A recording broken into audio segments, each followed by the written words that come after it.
Gak ada lampunya, bos. Ngawur. Wow. Motor itu kemahalan. Jadi kalau ditarik kesimpulan ya, ketika kita membeli sesuatu itu belilah sesuatu yang benar-benar kita sukai. Kayak orang jatuh cinta gitu loh. Oke, ketemu lagi di Rider Senja. Kali ini saya berada di Jombang, habis dari rumah temen. Selamat datang buat teman-teman yang baru bergabung dengan Rider Senja, dan buat teman-teman yang udah lama banget bergabung dengan saya dan selalu menemani saya. Terima kasih banyak. Upsa. Oke. Apa kabar semuanya? Moga baik-baik aja. Hari ini juga cuacanya gerimis ini, gerimis cantik lah. Gerimis, jadi jalannya pelan-pelan aja. Sekalian mungkin lebih enak kalau jalan pelan, sehingga suara saya bisa lebih jelas kalau ngevlog. Soalnya nggak kayak motovlogger lain sih, saya pakai GoPro Hero Session, jadi ada sedikit kendala kalau untuk suara. Itu sulit banget buat saya. Sering banget sih sudah capek-capek ngerekod tapi suaranya nggak kedengeran gitu. Oke, green, hijau. Oke, jam berapa ini ya? Oh ya, jam 6.31. Ini kalau dari rumah saya mungkin 2,5 jam atau 3 jam mungkin. Jadi jalannya nyantai-nyantai aja.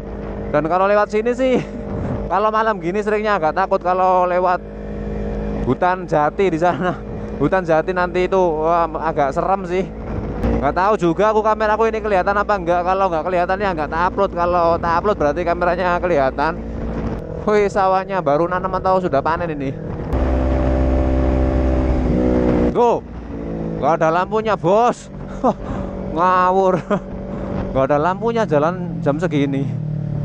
Oke lah, sambil jalan pelan-pelan saya bahas itu aja lah. Ya, Maher 15 itu mahal gak ya? Kalau mungkin buat yang mau beli, ya Maher 15 itu kemahalan apa enggak? Saya sendiri kurang tahu sih kalau harganya OTR atau on the road-nya.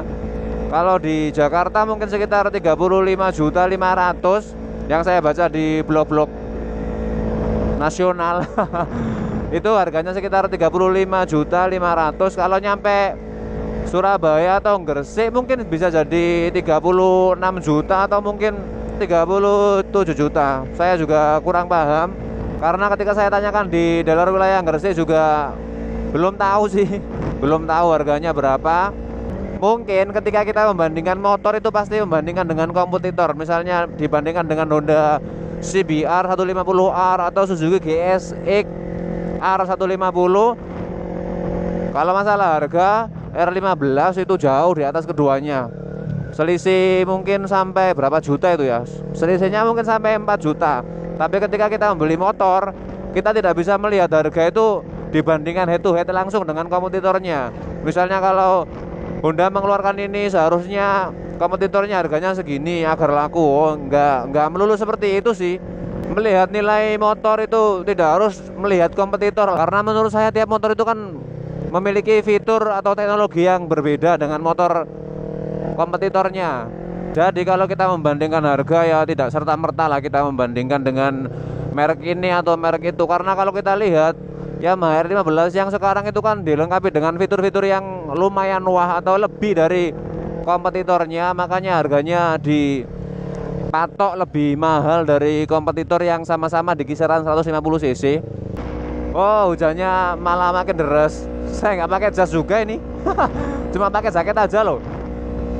Jadi kalau kita melihat R15 yang sekarang yang major facelift itu mahal atau enggak, ya kita bisa melihat dari fitur-fitur yang ditawarkan oleh Yamaha di motor barunya. Seperti mesinnya Maher 15 sendiri tidak 150 cc tapi 155,1 cc kalau saya nggak salah. 5 cc lebih besar dari kompetitor sebelah, 2 kompetitor sebelah bahkan.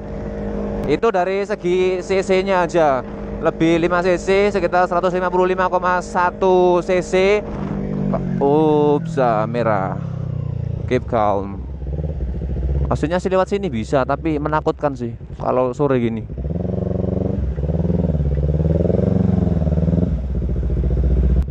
hijau. Kemudian speedometernya juga sudah digital semua. Yamaha R15 juga dilengkapi dengan lampu hazard. Lampu hazard ini hanya digunakan ketika motor dalam keadaan darurat loh ya. Ketika berhenti aja loh. Kemudian suspensi depan upside down. Motor sport 150 cc dilengkapi dengan upside down. Itu kan sesuatu yang wah banget menurut saya. Yamaha R15 Major Facelift yang 2017 juga dilengkapi dengan VVA atau Variable Valve Actuation yang katanya bisa meningkatkan performa mesin lebih wah dan hemat bahan bakar. Saya sendiri kurang paham cara kerja VVA seperti apa, tapi untuk motor 150 cc kalau sudah dibenamkan teknologi seperti itu kan kelihatan premium banget lah. Kemudian ada lagi yang paling wah itu Yamaha R15 2017 juga dilengkapi dengan teknologi assist dan slipper clutch yang bisa memuluskan perpindahan gigi dan mempercepat akselerasi kayak di MotoGP lah. Ini kakaknya aja Yamaha R25 juga belum ada slipper clutch. Kalau Kawasaki Ninja yang 250 cc yang terbaru itu sudah dilengkapi dengan slipper clutch. Ini Yamaha R25 atau IV punya saya sendiri juga belum dilengkapi dengan teknologi assist dan slipper clutch. Slipper clutch itu kan gunanya untuk memuluskan ketika kita melakukan perpindahan gigi dan mempercepat akselerasi lah, sehingga ketika motor melakukan perpindahan gigi itu tidak ada banyak energi yang terbuang. Oh, jalannya sepi nih. Sepi tapi licin. Oh, ini kalau siang pasti bagus ya. Ini udah hampir maghrib sih. Wih.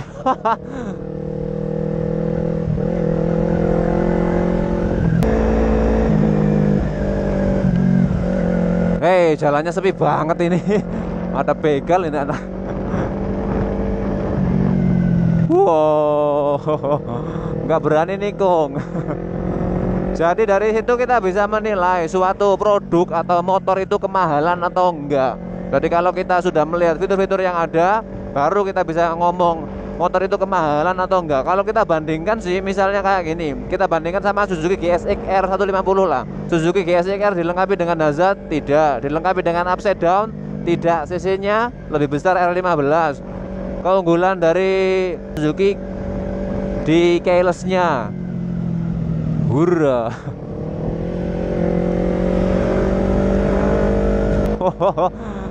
Gelap. Menakutkan. Kemudian kalau kita compare dengan CBR 150R misalnya, CC-nya lebih besar Yamaha R15 tentunya. Memiliki hazard? Tidak. Lampunya LED?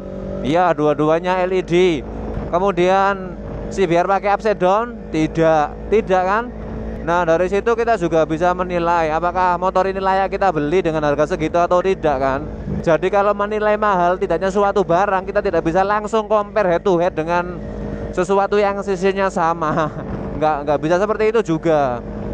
Ya intinya ketika kita membeli motor, kita harus berpikir baik-baik lah, motor ini cocok buat kita, motor ini sesuai dengan kantong kita apa enggak.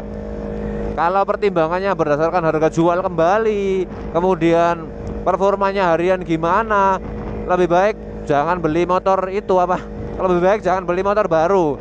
Kalau menurut saya sih motor second mungkin lebih baik kalau kita berpikirnya harga jual. Sebab kalau kita beli motor baru, ketika kita jual kembali itu harganya pasti jauh menurun banget. Kalau dikatakan Yamaha R15 terlalu mahal karena harganya di atas kompetitor, saya rasa sih enggak, karena fitur-fitur yang ditawarkan dan teknologi yang ditawarkan lebih apa yang ditawarkan oleh kompetitor, sehingga kalau harganya segitu saya rasa sih ya panas-panas saja lah. Kalau ditawarkan dengan harga segitu, saya rasa sih ya pantas-pantas saja lah, nggak terlalu mahal juga. Kalau memang kantong kita nggak cukup buat beli, ya jangan dipaksakan lah. Mungkin keinginannya ditunda dulu sampai uangnya cukup. Jadi kalau ditarik kesimpulan ya, ketika kita membeli sesuatu itu belilah sesuatu yang benar-benar kita sukai, kayak orang jatuh cinta gitu loh. Pokoknya kalau milih motor usahakan kita juga suka banget, sehingga ketika kita sudah beli itu tidak menyesal karena kita beli kemudian ada omongan orang, wah motor ini kurang gini, motor ini kurang gitu. Saya rasa sih nggak perlu. Kalau kita memang suka, kalau kita memang suka dan jatuh cinta banget, kalau memang pengen beli, ya dibeli lah, nggak apa-apa. Kalau omongan orang lain mungkin buat masukan atau buat bahan pertimbangan aja sih. Woi, jalannya mulai nggak enak nih. Dan baterai kamera aku juga sepertinya mulai habis. Wow. Woi, nggak ada lampunya mas.